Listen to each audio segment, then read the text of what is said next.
He ruined me without even knowing it. And the worst part? I smiled through the wreckage, pretending everything was fine, until my therapist told me I had to face him again. It sounded absurd, like some cruel trick the universe was playing, only the joke was on me, because the man I had avoided for nearly a decade had returned to New York, just as beautiful, just as unreachable, just as devastating as the first time. His name was Adrian Cole, the boy who once filled my journals, my nights, my every stupid teenage fantasy. The boy who unknowingly broke my heart in ways that reshaped me into someone else entirely. And now, standing across from him in a coffee shop downtown, as if fate thought it was being clever, I realized I had never stopped loving him.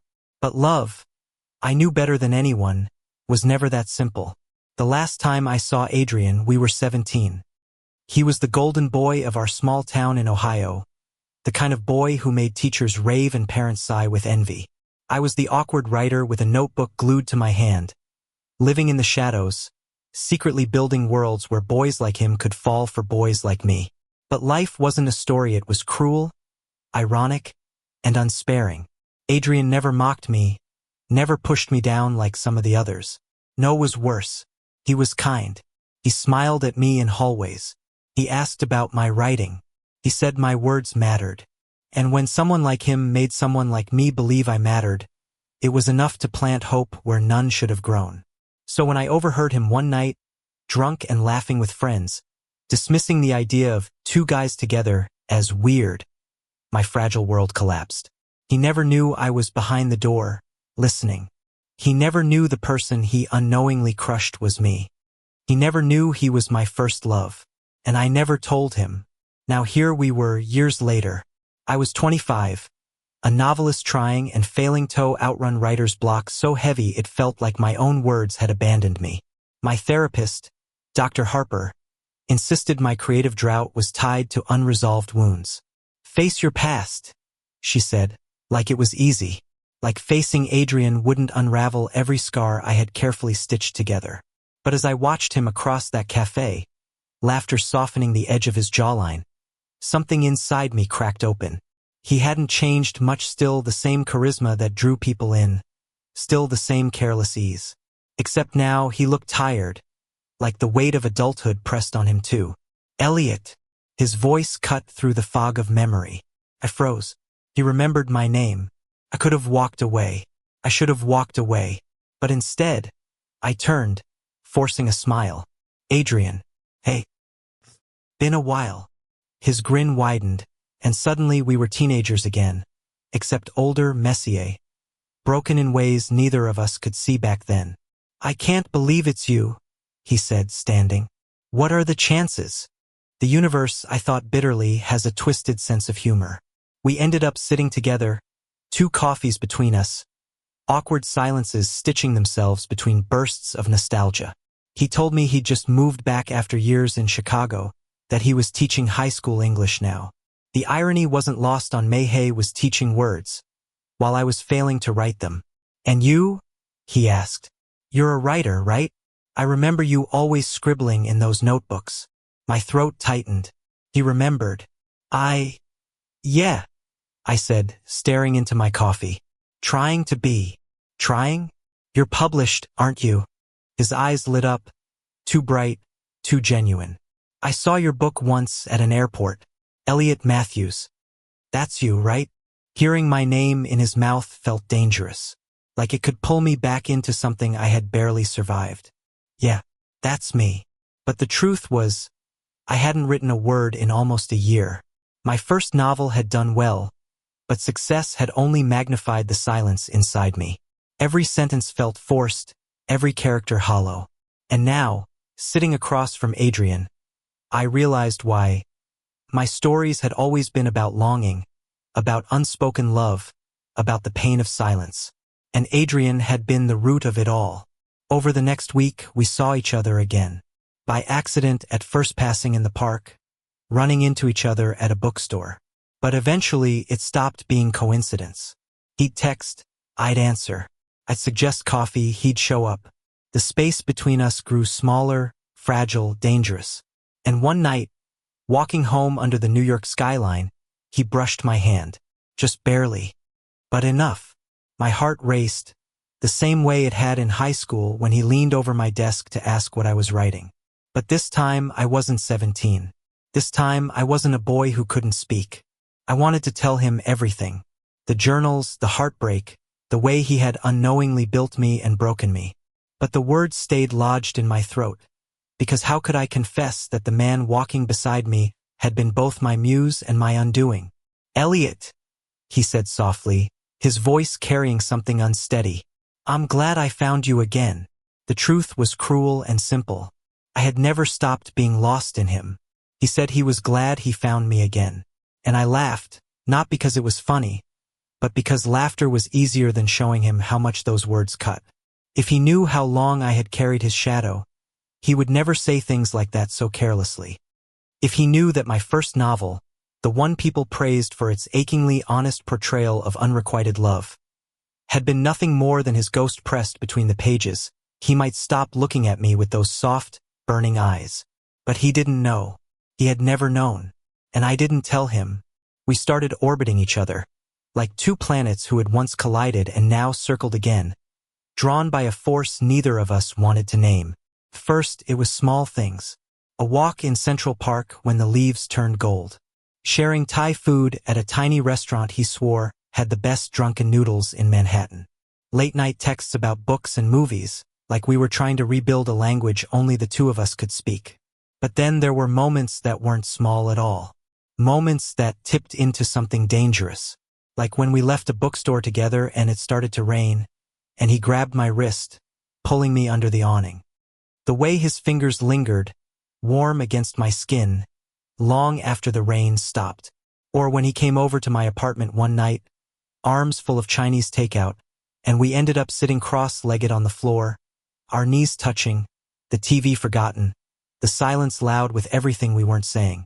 I told myself it was nothing, that Adrian was just being friendly, that I was reading too much into the curve of his smile, the way his eyes searched mine when he thought I wasn't looking. But then came the night that changed everything. We were on his rooftop, the city spread out below us, glowing like 1,000 untold stories.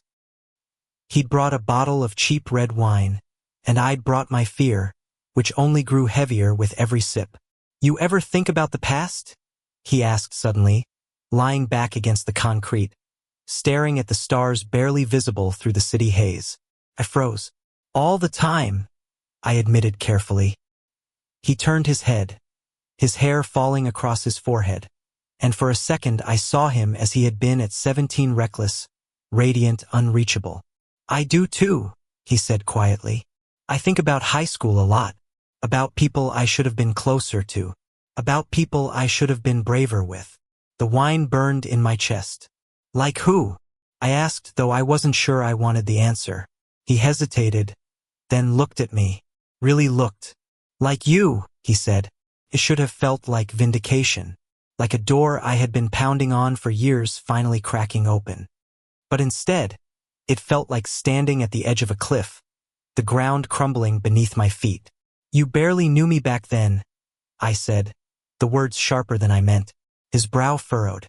"That's not true. I noticed you. I always noticed you." Something inside me twisted. "Not enough," I whispered. The silence between us grew thick, and for a moment I thought I had ruined everything. But then he shifted closer, so close I could feel the heat of him, his knee brushing mine. "Maybe I didn't know how to," he said, his voice unsteady. "But I see you now." And God help me, I wanted to believe him. When his hand found mine, it wasn't dramatic. It wasn't a movie moment with swelling music. It was quiet, simple. Our fingers laced together like it had been waiting to happen for years. And still my chest ached. Because love wasn't simple. Not for us. The next morning I couldn't write. I sat at my desk, the blank page taunting me. Every word I tried to force out sounding false. I couldn't stop replaying the rooftop, the way his voice had trembled when he said he noticed me, the warmth of his hand in mine. Dr. Harper's words echoed in my head. Facing the past means telling the truth. To him. To yourself. But the truth was poison. And if I let it spill, I wasn't sure either of us would survive it. Adrian, of course, didn't seem to feel the same torment. He texted me that afternoon like nothing monumental had happened. Still alive? Or did the wine kill you? I stared at the message for a long time, then typed back, barely alive. Next time you bring the good stuff. It was easier, safer to make a joke. But he pushed. Next time? So there's going to be one? And before I could stop myself, I replied, yeah, there's going to be one. The days blurred. We saw each other constantly now. He made it seem so effortless, slipping into my life like he had always belonged there. But beneath the easy laughter, the late-night walks, the almost touches, my heart carried a weight he didn't even know existed. And then came the night I broke. We were at his apartment, a mess of takeout containers spread across his coffee table, when he leaned back, studying me. You're quieter tonight, he said. I forced a smile. Just tired. But he didn't buy it. No, it's more than that. What's going on in your head? I shook my head. You don't want to know. Yes, I do, he insisted. His voice was gentle, but his eyes were sharp, cutting through me. Elliot, you can tell me anything. And maybe it was the exhaustion, or the way his words cracked something open in me. But I snapped. Do you even realize what you did to me? I blurted. The silence that followed was suffocating. Adrian blinked. What? My chest heaved. The words poured out before I could stop them. In high school, you were kind to me, too kind. You made me believe things that weren't real. You made me think my voice broke. You made me think maybe someone like you could ever want someone like me. His face paled. Elliot. And then I heard you. I continued, my throat burning. At that party, laughing about how two guys together was weird. I was there, Adrian. I heard every word. Do you have any idea what that did to me? His expression collapsed. Shock, pain, guilt, emotions I had waited years to see flickered across his face. I didn't know, he whispered. Of course you didn't, I snapped. You never knew, because I never mattered enough for you to see it. The room went still, my confession hanging between us like shattered glass. Adrian swallowed hard, his voice breaking. Elliot, I was a stupid kid. I didn't mean it. If I could take it back. But you can't, I said flatly. And with that, I grabbed my coat and walked out, leaving him in the ruins of everything we had almost become. That night, I lay awake in my apartment, staring at the ceiling, my chest hollow. I had finally faced my past. I had told him the truth. So why did it feel like I had lost him all over again? The sound of the door slamming behind me echoed in my chest long after I left Adrian's apartment. I walked through the streets of New York like a ghost, neon lights blurring into streaks of color, my body moving on autopilot. People brushed past me, their laughter and conversations buzzing in the cool night air, but I felt cut off from all of it, as if the city was alive and I was the only one not invited in. I had said it. After years of burying the truth, after years of choking on words that never left my throat, I had finally told him. The memory of his stunned expression clung to me like smoke. His wide eyes, the guilt spreading across his face, the way his voice broke when he said he didn't know. I should have felt lighter. I should have felt free. But instead, I felt hollow, like someone had scooped out the center of me and left nothing behind. By the time I got back to my apartment, my hands were shaking. I threw my coat onto the couch, paced the living room like a caged animal. My phone buzzed on the counter. Adrian, please don't shut me out. I didn't mean what I said back then. I swear to you I didn't understand what it meant. Let me explain. I stared at the screen until the words blurred. My thumb hovered over the reply button, but I couldn't do it. Not tonight. Not when every nerve in my body still burned. I turned the phone face down and collapsed into bed without changing clothes, pulling the blanket over my head like it could shield me from the past, clawing its way back to the present. Sleep didn't come easy. When it did, it was full of dreams I didn't want. 17-year-old me hiding behind a doorway, hearing his laugh slice through me. 25-year-old me standing on a rooftop, his hand warm in mine, the promise of something I knew I shouldn't want. I woke before dawn, my pillow damp with sweat and tears I hadn't realized I'd shed. The next day, I sat across from Dr. Harper in her office, staring at the pattern of her rug so I wouldn't have to look at her patient, knowing eyes. "You told him," she said simply, as if she already knew. "I told him," I echoed, my voice flat. "And how did he respond?" I let out a bitter laugh. Shock. Guilt. Like someone who just realized they've been walking around with blood on their hands all these years. She leaned forward, her elbows resting on her knees. "Did he dismiss you?" "No," I admitted. He wanted to explain. But I couldn't listen. I couldn't stay in that apartment another second. "Elliot," she said gently, "sometimes the hardest part of healing isn't confronting the past. It's allowing the present to be different from it." I clenched my fists. What if he hasn't changed? What if he's just saying what I want to hear? Then you'll know. But if you don't give him the chance, you'll stay stuck in the same place you've been since you were 17. Her words settled heavily in the air. I hated that she was right. By the time I left her office, my phone was buzzing again. Another text from Adrian. "I'm sorry. Please just meet me once. If you still hate me after, I'll leave you alone." I stared at the message for a long time as people brushed past me on the busy sidewalk. My chest ached with conflict. Every rational part of me screamed to delete his number, to protect myself. But my heart, traitorous, stubborn, still tethered to him, whispered otherwise. 2 nights later, I found myself outside his building again. I told myself I was only here for closure, only here to hear him out so I could finally cut the cord for good. But the truth was messier, more dangerous. I wanted to see him. I wanted to know if the boy who broke me could ever become the man who healed me. When he opened the door, he looked like he hadn't slept in days. His hair was a mess, his eyes red-rimmed, his smile tentative, fragile. "Elliot," he breathed, like my name was both a relief and a wound. I didn't step inside right away. "Talk," I said flatly. "You wanted to explain. Do it." He ran a hand through his hair, exhaling shakily. "That night, the party. I remember it. I was drunk. I was stupid. I was trying to make those guys laugh. I didn't even realize what I was saying. It wasn't about you. It wasn't about anyone. It was me being an idiot who thought mocking something would make me sound cool." My chest tightened. "It was about me," I said, "because I was the kid in that town who wrote poems about boys he couldn't have. I was the kid who stayed quiet when everyone else joked about it. You think I could hear you say that and not believe it was about me?" His face crumpled. "I didn't know. I swear, Elliot, I didn't know. If I had God, I never would have." I cut him off.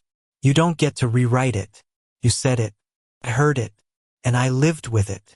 "I know," he whispered, his voice breaking. "And I hate myself for it." The sincerity in his eyes disarmed me. I wanted to stay angry, to hold onto the shield of my pain. But standing there, watching him look at me like I was the one thing he wanted forgiveness from, I felt the edges of my anger soften.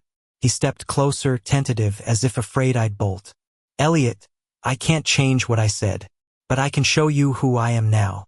I'm not that stupid kid anymore. I'm not afraid of what people think. His voice faltered, then steadied. "I care about you. More than I should admit." The air between us was sharp with tension.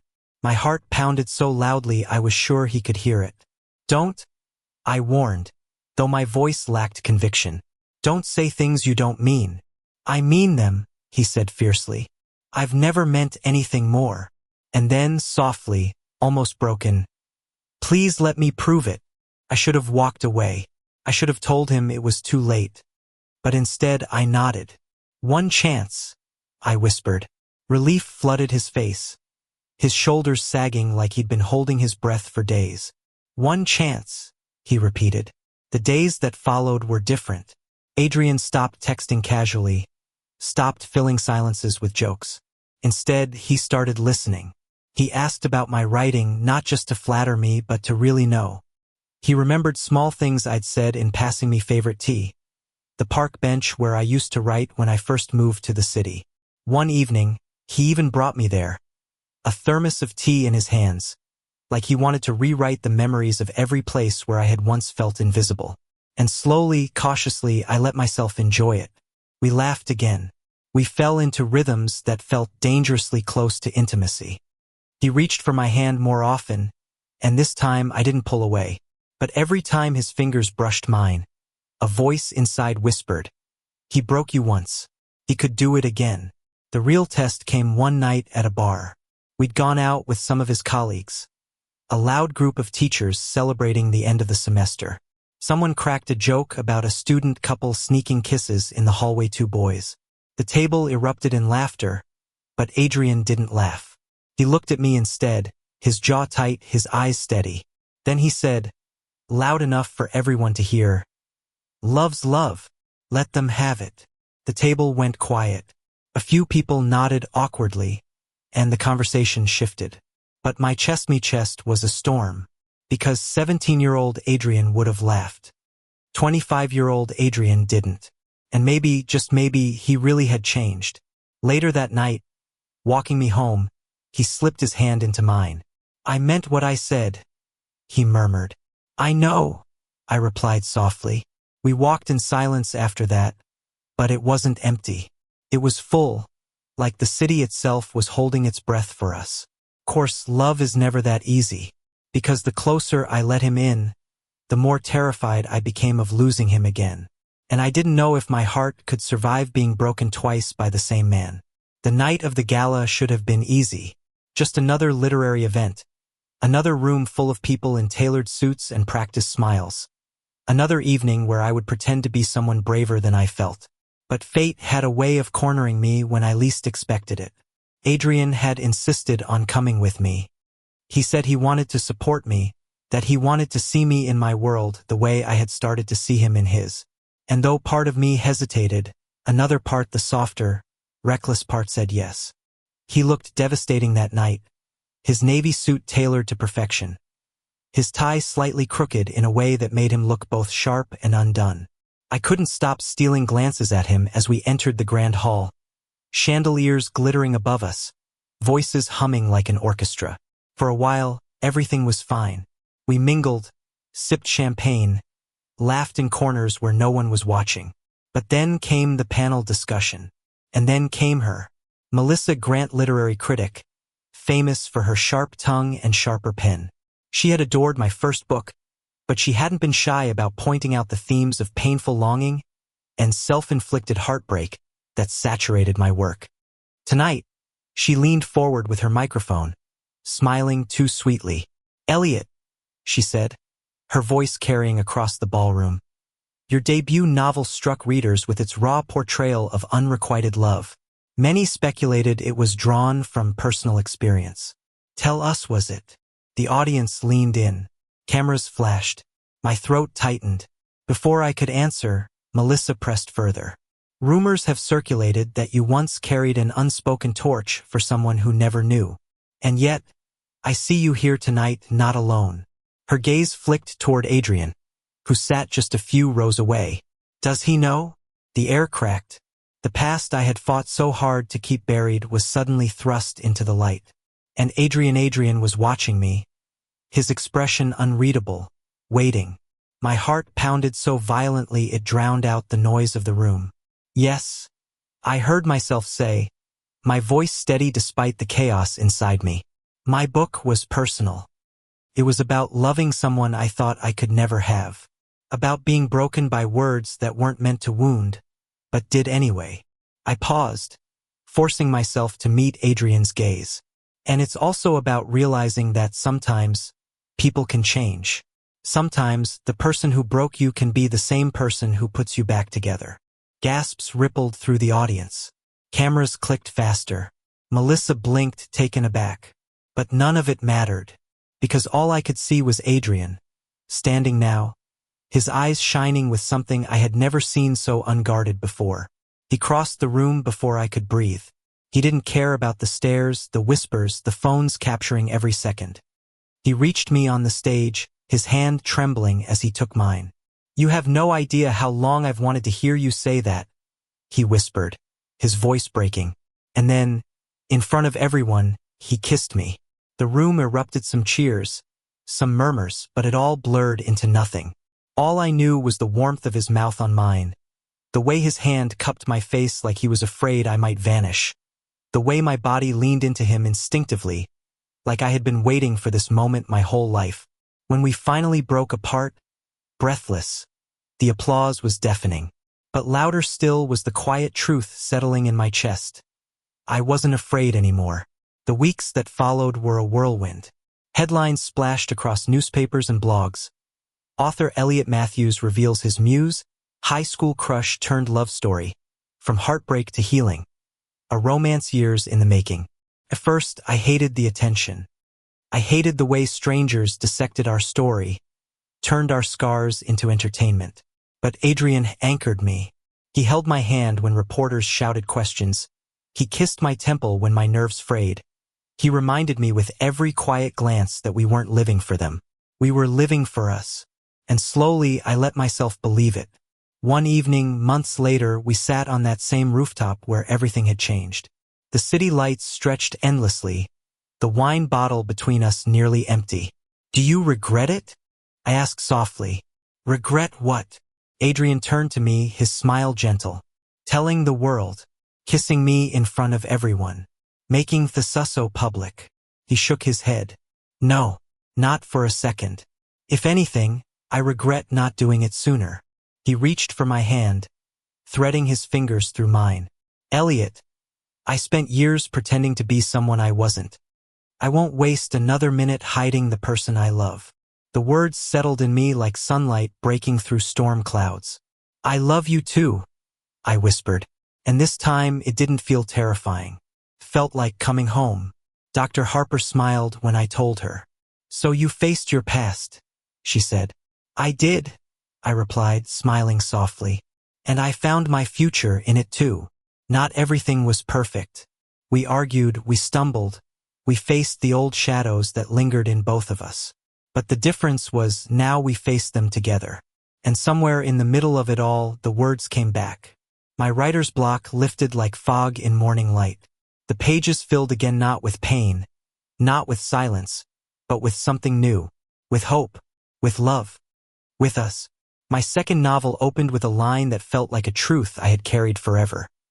Sometimes, the person who breaks your heart is the only one who knows how to put it back together. And for the first time in years, I wasn't afraid to let the world read it. Because this time, my story wasn't about unrequited love. It was about the boy who once broke me without knowing it, and the man who chose, every single day, to put me back together. Thank you for listening. If you find it interesting, please like and subscribe to follow the next stories.